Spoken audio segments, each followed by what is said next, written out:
Sarada Devi for redeeming this suffering humanity.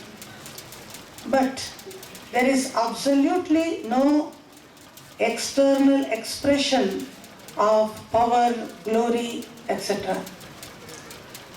When we see, she is just like any common householder, working day and night, washing, cleaning, serving others, and we don't find her to go into Muhur Samadhi like Sri Ramakrishna, or give spiritual talks, or sing bhajans, etc. There is neither that exquisite physical beauty, the wonderful beauty as Sita, Radha and other previous avatars, or there is the manifestation of power like Durga, Kali and others with many hands and weapons and all.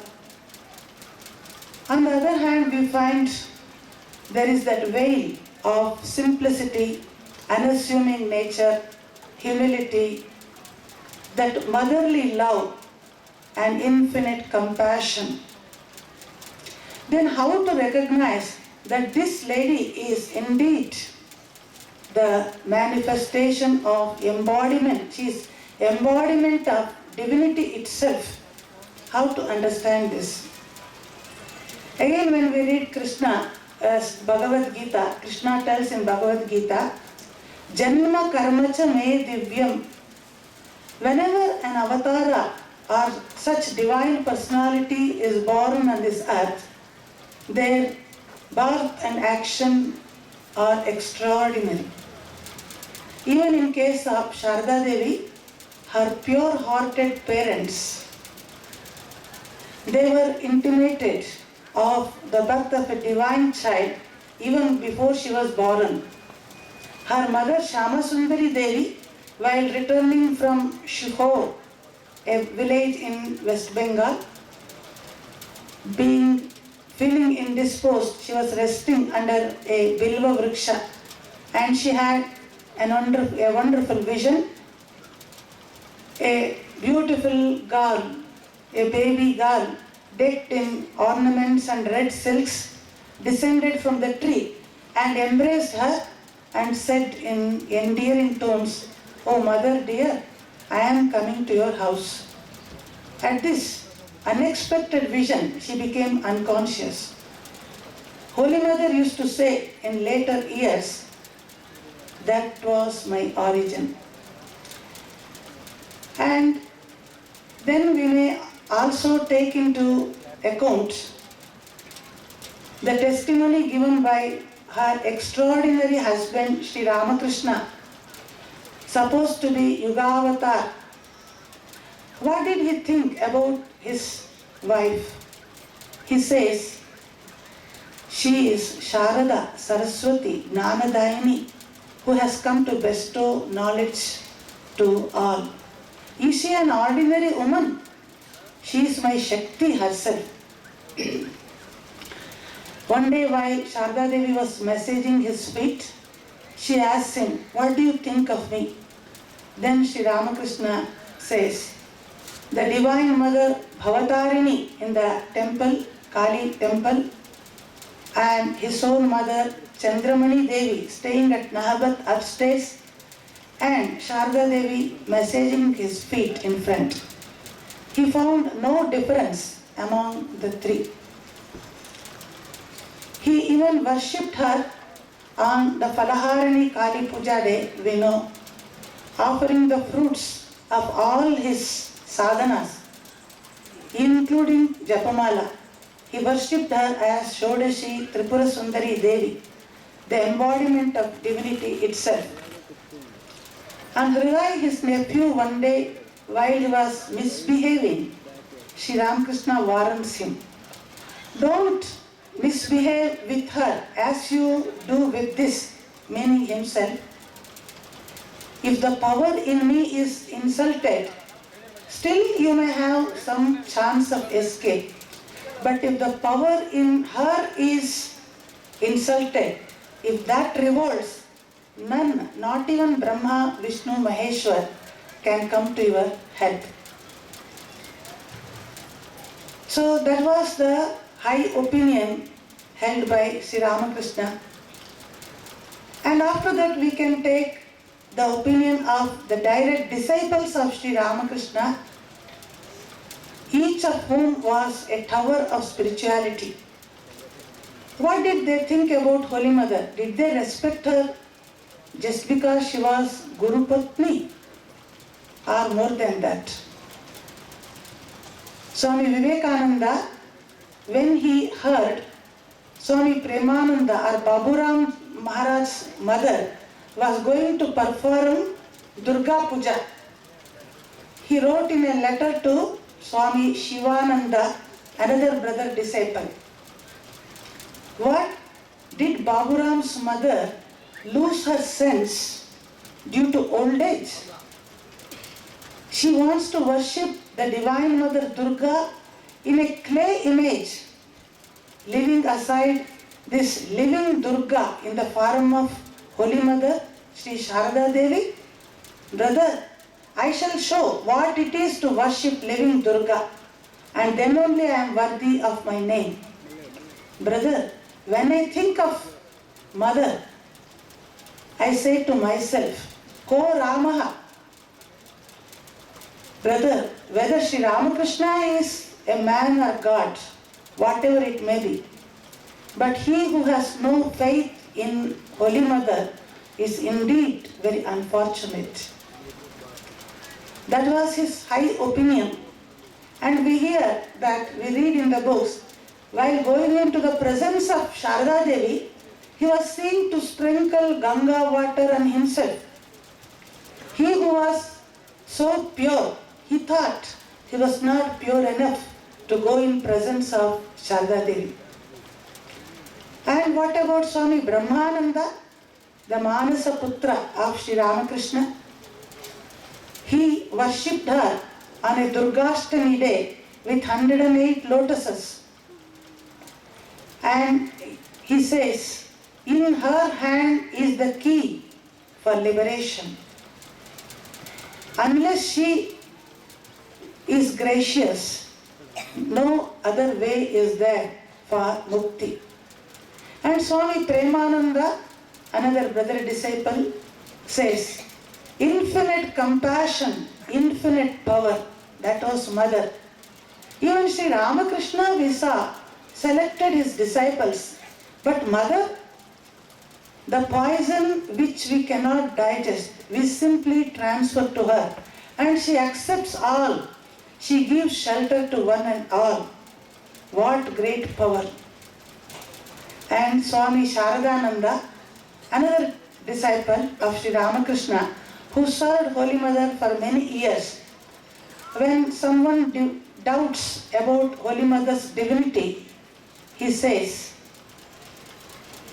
what do you think? If Sri Ramakrishna is an avatara, do you think he can marry simply an ordinary cow dung picking girl? Is it possible? If the master is avatara, she must also be his Shakti. There is no doubt about this.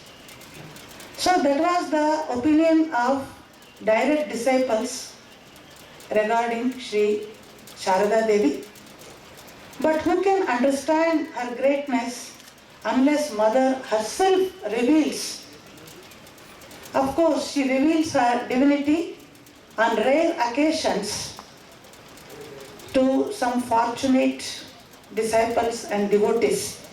But there is always this play of hide and seek, this act of revealing and concealing, again revealing and concealing, that goes on till the end of her life. Let us say, take for example her own words. She said once, I think at times I am Ram Mukherjee's daughter. There are many girls of my age in the village Jairampati. What is the difference between them and me? Devotees from anywhere and everywhere, they come to meet me and offer salutations. Why do they come at all like this? And they call me Goddess, Devi and all. I do think at times it must be indeed true. This must be a divine body. Otherwise, why all such experiences are happening to me? Can any human being bear so much? I too must be Bhagavati. So she herself reveals in this way. But we find when people admired her, fell at her feet and called her Durga, Lakshmi, Saraswati and all, there was never any swollen ego in her. She is as unassuming and as simple as ever. At another time we find while she was worshipping in the Udbodhan shrine, that mad aunt Sarada Devi, she was in a very bad mood and she was uttering insulting words. And after the puja was over, Holy Mother said, how many sages, even after hard tapasya, were unable to attain me, and you people, having got me so easily, are losing me. After Sri Ramakrishna passed away, Holy Mother also wanted to give up her body. But Sri Ramakrishna only appeared to her and forbade her. He asked her to remain in the world and fulfill his mission. He asked her to take support of Yoga Maya in the form of Radhu and leave. Accordingly, Mother linked among her worldly relatives, friends, brothers, all those people who were very worldly, and that Radhu. She appeared to be so much involved in worldly relations that many misunderstood her. Once Swami Vishweshwarananda, he asked her, Mother, why so much attachment in you? Day and night you are repeating Radhu, Radhu, Radhu. Then Mother was a little excited and she says, well, where shall you find another example like me? Show one example at least, let me see. And then she said, but you know, when one meditates much, the mind becomes very pure and subtle. And with that mind, whatever one lays hands, one appears to clasp firmly, and it may appear as attachment. Even Yoginma, her close companion for many years, misunderstood her.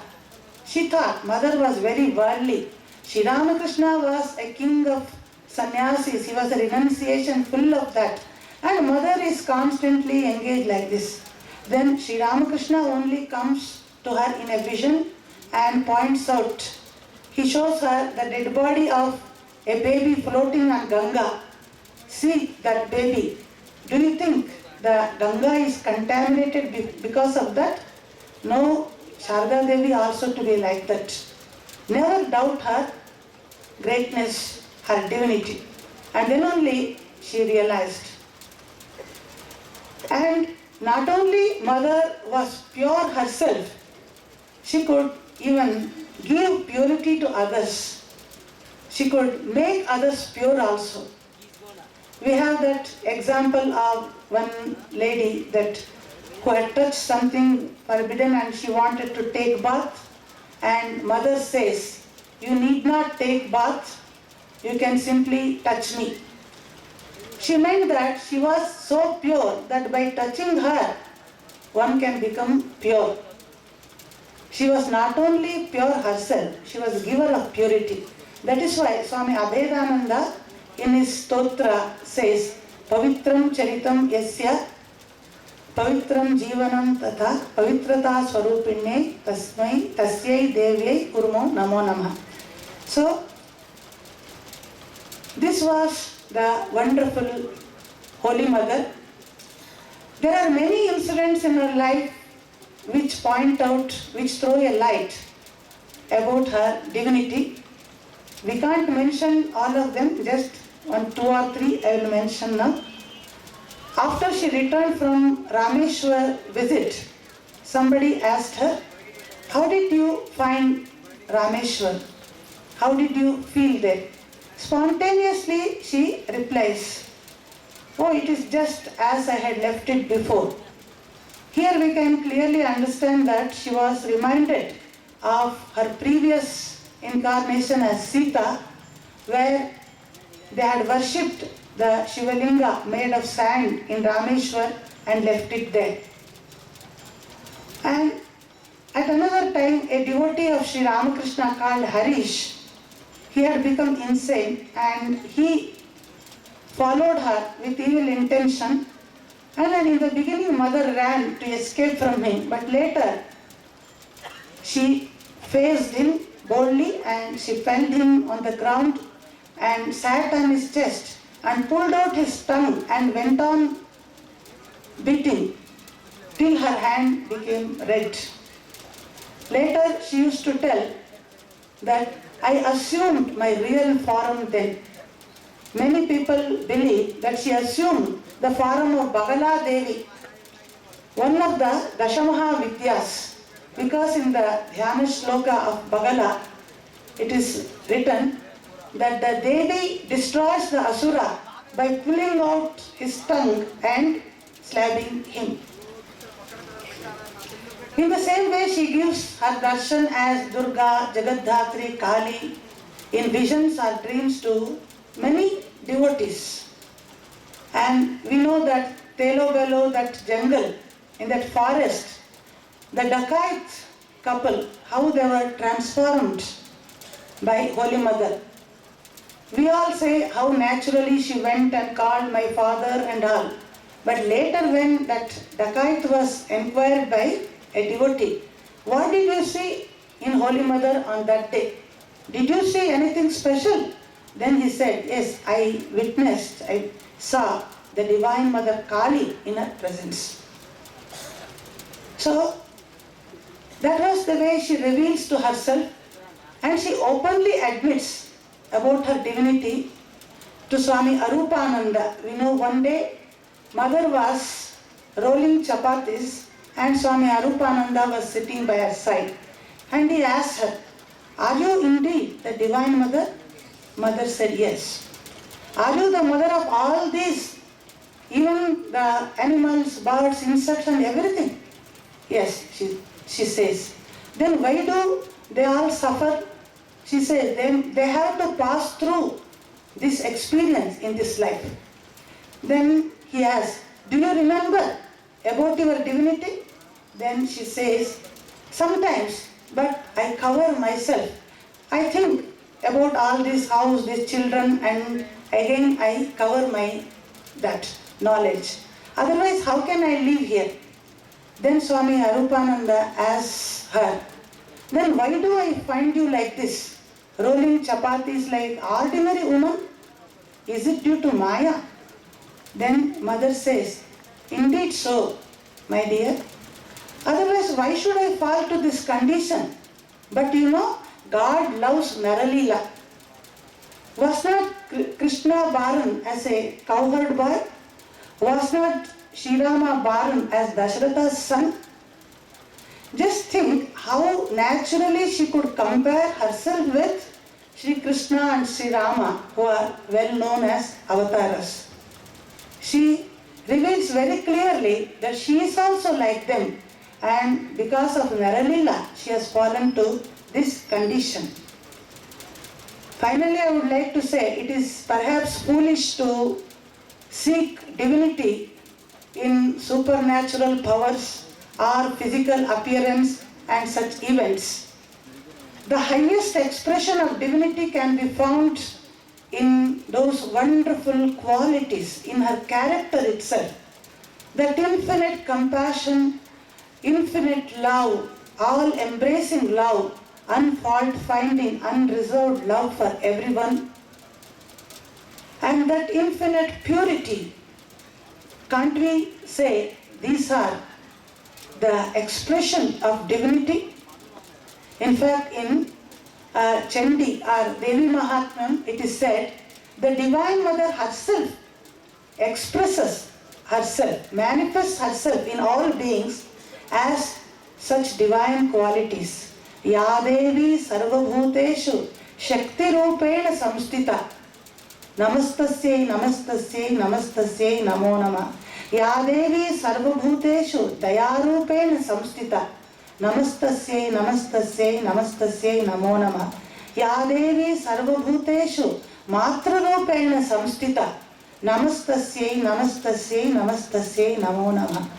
All those divine qualities we see a little bit in human beings, but in Mother, they achieved their highest perfection, highest expression in her character.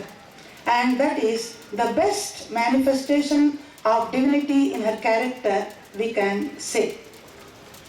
One day, a lady devotee asked Holy Mother, Mother, you taught us how to call on Sri Ramakrishna, but you didn't teach us how to call on you. Pray, tell me, how shall we repeat your name? Then Mother says very naturally and spontaneously, she says, oh, you can call me as Radha and worship me. Or you can call me by any other goddess or God's name. Or simply as Mom, Mother. That will be all right. Just we will be surprised to find such wonderful expression of her divinity. What does she mean? You can call me as Radha? Why she should compare herself with Radha? Certainly she was sure that she was none other than Radha herself. Just as Radha was the Shakti of Sri Krishna in Krishnavatara, in this age she means to say she has come as Sri Ramakrishna's Shakti. And she and Radha are not different. So if you worship as Radha, that worship is going to reach her only. And when she says, you can call me by any other god or goddess name, is she not Sarada Devi Swarupini? So it is natural, whatever God's name we can call, that must reach her only. In Bhagavad Gita, Sri Krishna also tells, Ye'pyanya devata bhakta yajante shraddhayanvita tepi mameva kaunteya yajanti avidhi purvakam. Even those who worship different gods, even avidhi purvakam, without any proper injunctions of scriptural injunctions, vidhi nisheda and all, but if they have that shraddha, that worship is going to reach me only. So this we can see such a broad-minded attitude in Mother. As Sri Ramakrishna says, Yato mat tatopa, like Holy Mother also is so broad in telling, whatever name, whatever form you may call me, I am going to accept that. I don't say you must call me my name only, or you must worship this form only, or in this way only. Because she is Sarada Devi Swarupini. And finally she says, you can simply call us Ma. What can be simpler than this? Everybody can repeat this mantra, Mother. Even a child can say Amma. That is simplest mantra that can be given. We imagine to please God we need big mantras and big procedures. But Mother simplifies it in such a simple way. You simply call us Ma, and that worship is going to reach me only. And here also she clearly reveals her divinity, we can say. In fact, when Holy Mother was still living, very few people had known her. Her photos were not available. Even direct disciples, they wanted to conceal her greatness. They thought she wanted to stay behind the screen. And after Sri Ramakrishna passed away, and now today, what we see, Mother has come out of that enclosure as if, and she is going to meet her children wherever they are. Even she goes on Rathotsava and meet children in different places. Even Sri Ramakrishna did not go that far, we can say. And so her influence and greatness and glory is spreading day by day. A human influence, it diminishes with passage of time. But the divine influence is such that it goes on increasing till it covers the entire humanity. May the Divine Mother who came as Holy Mother enlighten all of us, and may she give us pure devotion is my prayer.